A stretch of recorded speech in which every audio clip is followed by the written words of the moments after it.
In this video, we're going to finish up with counting by looking at combinations.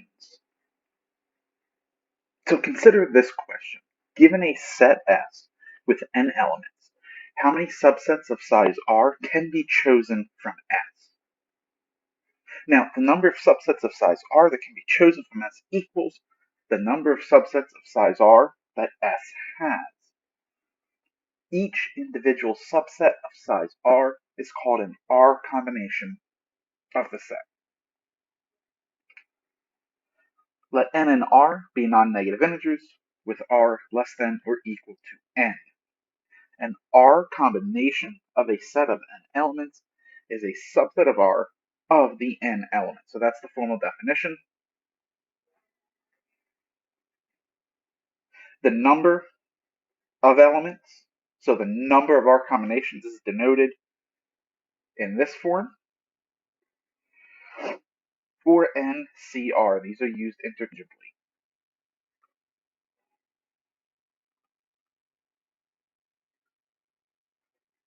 Now let's consider a set consisting of 4 people: Anne, Bob, Sid, and Dan. In how many ways can the people in the set form a committee of size 3? What we're looking for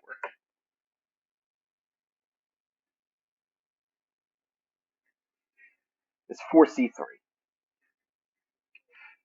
That is, we need to find the number of subsets of size 3 that can be formed from a set of 4 elements. Now, we're given the set S, which is Anne, Bob, Sid, and Dan. So for simplicity, let's write it this way: A, B, C, and D. Now we list out all of the distinct subsets of size 3. So remember, distinct subset, the order of the subset, the order in which the elements are listed does not matter. If the set contains the exact same elements, then it's considered to be the same set. Well, we have one is ABC. We have ABD. We have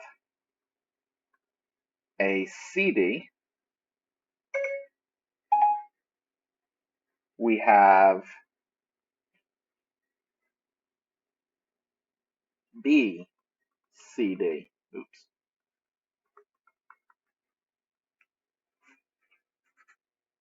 And that's all the distinct ones.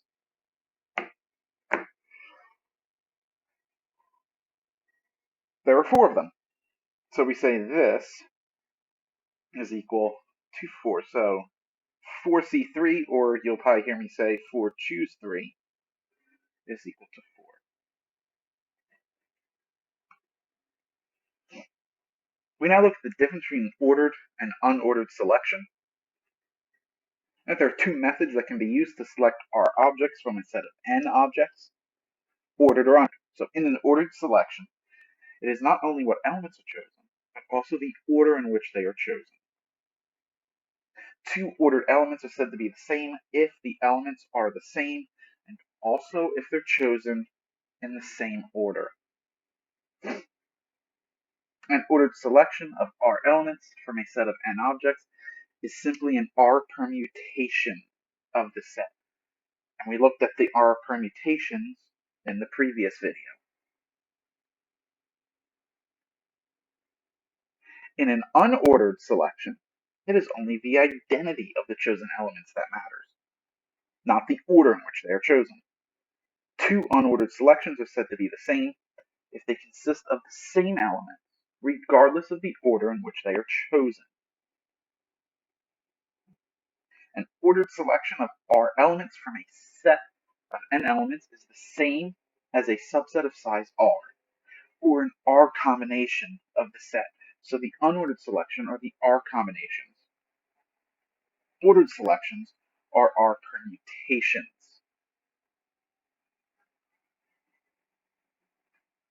Consider the set 0, 1, 2, 3. How many ordered selections of two elements can be made from the set, and how many unordered selections can be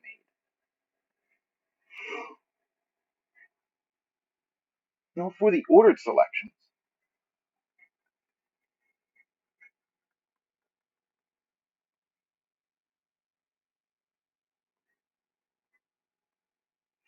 this is just a permutation.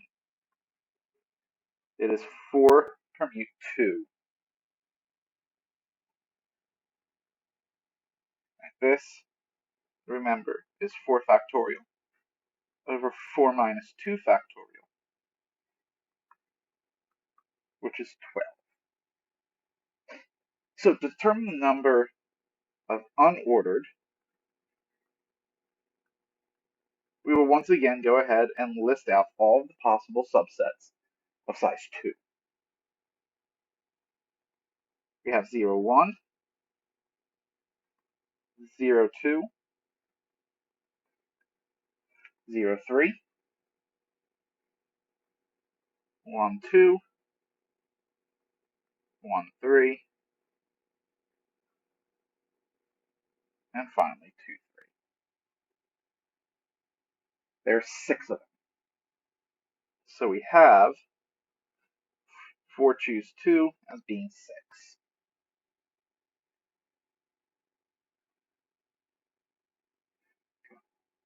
6. So in these two examples, we have actually listed out all the possible subsets. And that's fine and dandy if the number of elements in our set is small.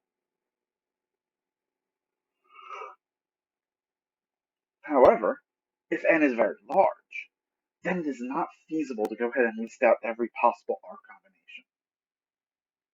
We will now develop a formula for finding n choose R.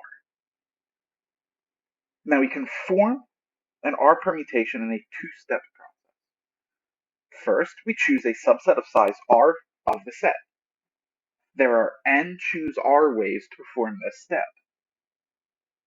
Next, we choose an ordering for the R elements of the subset, and there are R factorial ways to perform this step. Now from this argument, we get that n permute R is equal to n choose R times R factorial. All we have to do now is solve for n choose R. Well, we do that by dividing by R factorial. That'll give us n permute R over R factorial. Right, and the formula n permute R is this. Now this just can be moved up to here, right? So we get n factorial over R factorial times the quantity of n minus R factorial. This is now stated formally in this theorem. So this is the formula for n choose R.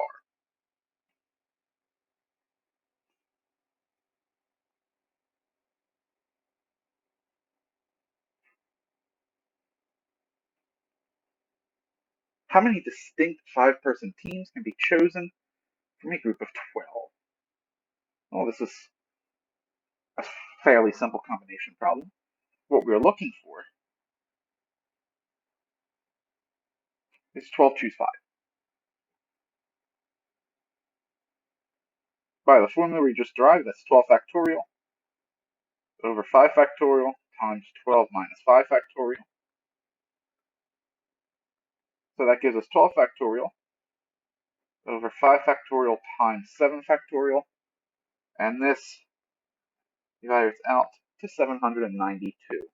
So there are 792 distinct 5-member teams that can be formed from a group of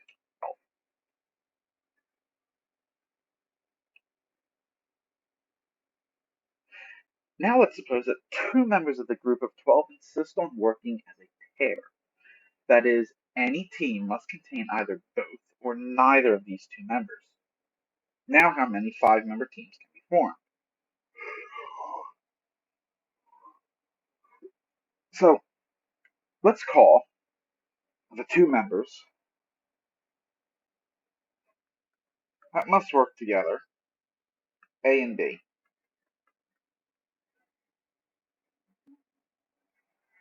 Now, since we're looking for 5 teams, or 5 members, we're going to have 5 open slots. There are 2 possibilities. The team must contain both A and B, or neither. So if the team contains both A and B, what we wind up with, A and B must go here. Next, we have to fill in these spots. Well, since we already have 2 members, there's only 10 remaining. So what this is now is a 10 choose 3 problem.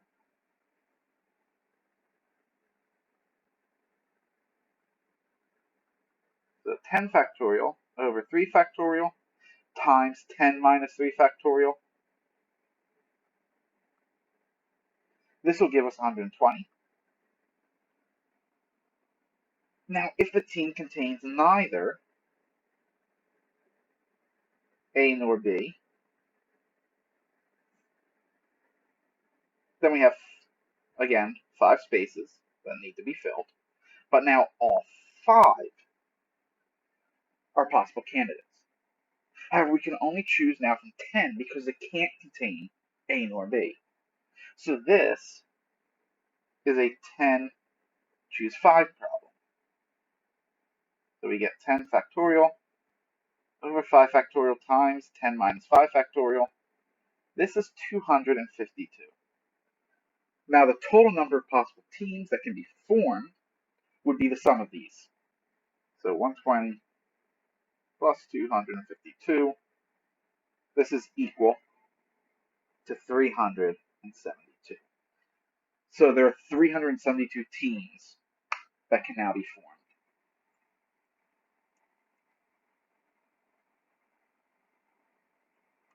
Now let's suppose that 2 members of the group don't get along and refuse to work together. Now how many 5-member teams can be formed? Well, let's call the members who refuse to work together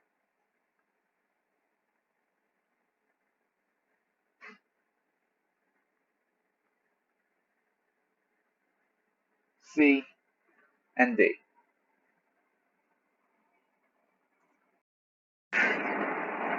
So to determine the number of teams that do not contain both C and D, what we can do is we can take the total number of teams that were possible and subtract out the number of teams that contain both. Now, the number of teams that contain both we've already determined. That was a 10 choose 3 problem, remember that? And this is 120. We've also determined the total number of teams that were possible. That was the 12 choose 5 problem. And that was 792. So the total number of possible teams is 792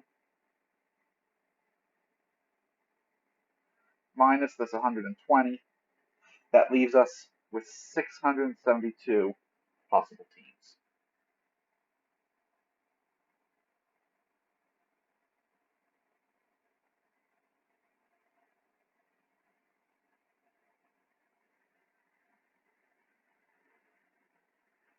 Now suppose the group of 12 consists of 5 men and 7 women.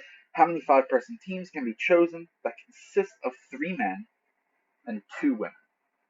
We'll look at that first. Now we can think of this as a 2-step process. First, we can choose the 3 men, then choose the 2 women, or vice versa, it doesn't matter. All right, so that's the 2 steps. First, choose the 3 men, then choose the 2 women, or flip it.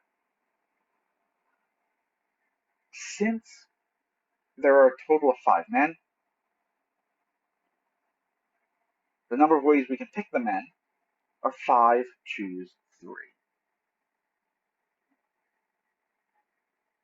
5 factorial over 3 factorial times 2 factorial. This gives us 10. Now there are 7 total women. We need to pick 2, so this is a 7 choose 2 problem.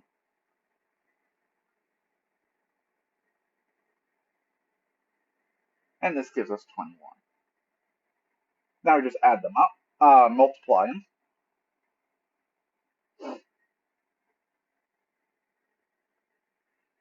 Right? So multiplication, just relook at it. 1, 2, 3, 4, 5, right? These 3 had to be men here. These 2 over here had to be women. So there's a total of 10 ways to pick these 3, 21 ways to pick these 2, multiply them together. And we get 210 possible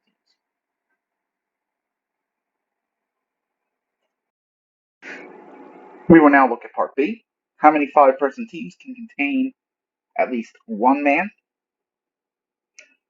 Now to answer this question, what we can do is we can find the total number of 5-member teams that contain only women, and then subtract this from the total number of possible 5-member teams. Now remember, we already said that the total number of 5-member teams was 12 choose 5, which was 792. Now the total number of teams that only contain women. There's 7 women, we need to choose 5 of them. So 7 choose 5.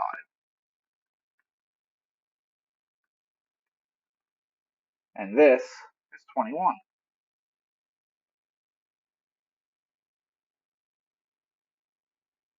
Now, what we get is 792 minus this 21, and there are 771 possible ways to form a team with at least one man. Finally, how many 5-person teams contain at most one man? So to find the number of 5-member teams that contain at most one man, we add together the number of 5-member teams that contain no men and the number of 5-member teams that contain one man. Now I've already found the number of 5-member teams that contain no men in part B. That was 21. We add to that the number of 5-member teams that contain one man. So we have to pick one man out of the 5. That is 5 choose 1. Then we have to multiply this by the number, or the number of ways we can choose 4 women from the 7. So that is 7 choose 4. This winds up giving us 21 plus 175. I'll leave the actual calculation of this part here to you. And this is 196. So there's 196 possible teams that contain at most one man. All right, so let's take a look at a little bit of a different example. How many distinguishable orderings are there for ordering the letters in the word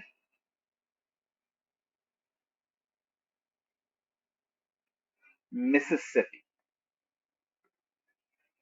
Now we have 11 positions that must be filled. However, copies of letters cannot be distinguished from one another.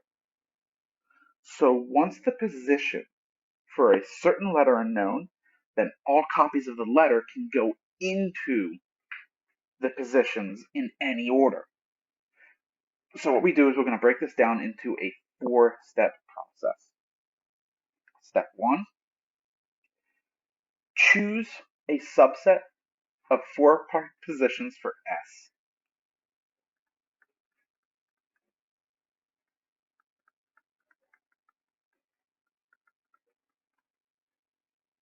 The second step will be to choose 4 positions for I. Right, where are these numbers coming from? It comes from how many of each appears. Right? Third step, choose 2 positions for P.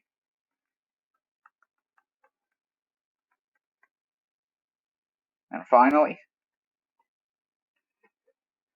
choose the 1 remaining position for M.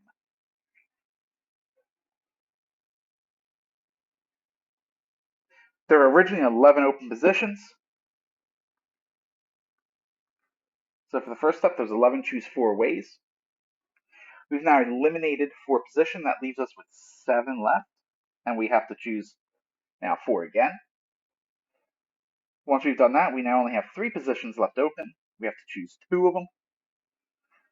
And finally, we now only have 1 position left, and we have to choose 1. This will give us 11 factorial over 4 factorial times 7 factorial times 7 factorial over 4 factorial times 3 factorial times 3 factorial over 2 factorial times 1 factorial, then times 1 factorial over 1 factorial times 0 factorial. Now notice what's happening here. 7 factorial, they drop out. 3 factorial drop out. 1 factorial, they drop out. This leaves us with 11 factorial in the numerator, and in the denominator we have 4 factorial, 2 factorial, and 1 factorial.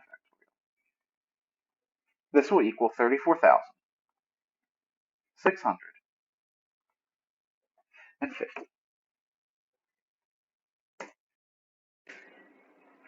Now so far, we have studied how to find the number of subsets of size R, which can be formed from a set of size n if elements cannot be repeated.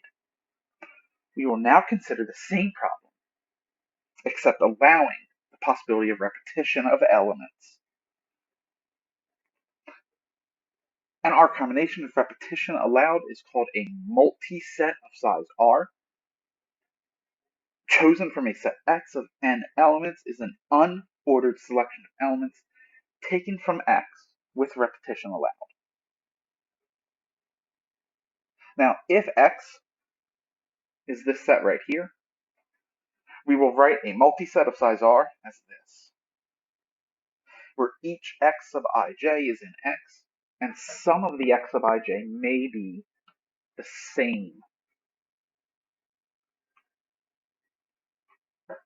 Now, we'll go ahead and write a complete list to find the number of multisets of size 3 that can be selected from the set 1, 2, 3, 4. Now, notice that since the order in which the elements are listed does not matter, we may write each selection in increasing order. So we start with 1, 1. So 1, 1, then we can have 1. 1, 1, we can have 2. 1, 1, we can then have 3. 1, 1, and then we can have 4. Now the ones that start with 1, 2. 1, 2, 1. Oh no, we already have 1, 2, 1. So 1, 2, 2. 1, 2, 3. Or 1, 2, 4. Now let's look at the ones that start with 1, 3. So we have 1, 3, 3. Or 1, 3, 4. And finally, the ones that start with 1, 4, we just have 1, 4, 4. Now the ones that start with 2, 2, we have 2, 2, 2, 2, 2, 3, or 2, 2, 4. Starting with 2, 3, we have 2, 3, 3, or 2, 3, 4. Starting with 2, 4, we have 2, 4, 4. Starting with 3, 3, we have 3, 3, 3, or 3, 3, 4. Starting with 3, 4, we only have 3, 4, 4. And finally, starting with 4, 4, we only have 4, 4, 4. Now we count these. 1, 2, 3, 4, 5, 6, 7, 8, 9, 10, 11, 12, 13, 14, 15, 16, 17, 18, 19, and 20. So there are 20 such multisets.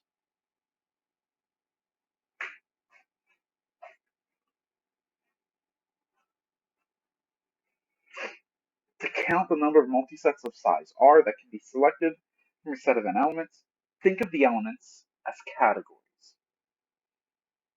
Then, each multiset of size r can be represented as a string of n-1 vertical bars to separate the n categories, and r crosses to represent the r elements to be chosen. The number of crosses in each category represents number of times the element represented by that category is repeated. The number of strings of n-1 vertical bars and r crosses is the number of ways to choose r positions into which to place the r crosses out of a total of r plus n-1 positions, leaving the remaining positions for the vertical bars. This number is given by r plus n-1 choose r, stated formally in this theorem. So this is the formula to find the number of multisets of size r that can be chosen from a set of size n.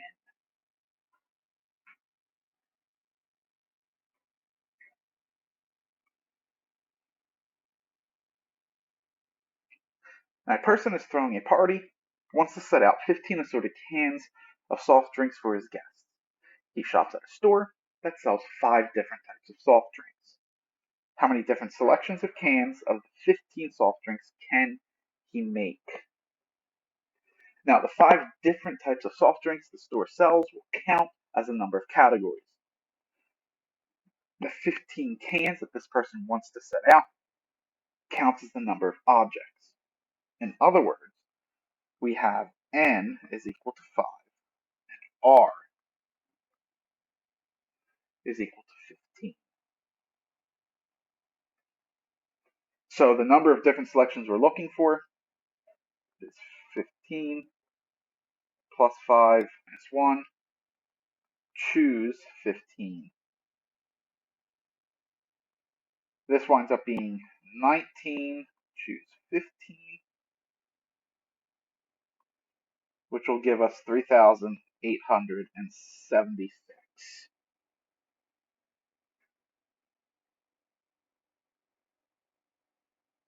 If root beer is one of the types of soft drinks, how many different selections include at least 6 cans of root beer? Now, if we must have at least 6 cans of root beer, then we can think of the first 6 cans being selected having to be root beer. This leaves us with 9 more cans to choose. Well, since we have at least 6, we can still choose any of the 5 varieties. So the number of selections that can now be made, 9 plus 5 minus 1, choose 9. So we get 13, 9, and this is 715.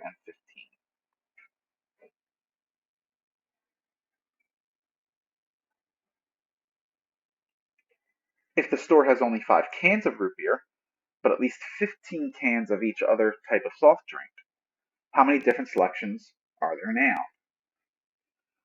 Now, since the store has only 5 cans of root beer, then the number of different selections of 15 cans of soft drinks of the 5 types is the same as the number of different selections that contain 5 or fewer cans of root beer.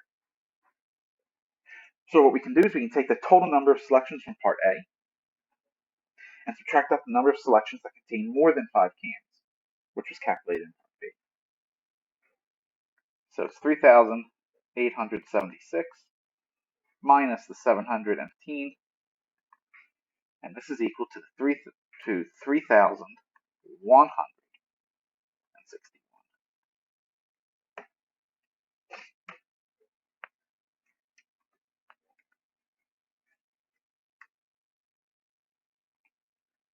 Now, how many solutions are there to the equation x1 plus x2 plus x3 plus x4 equals 10?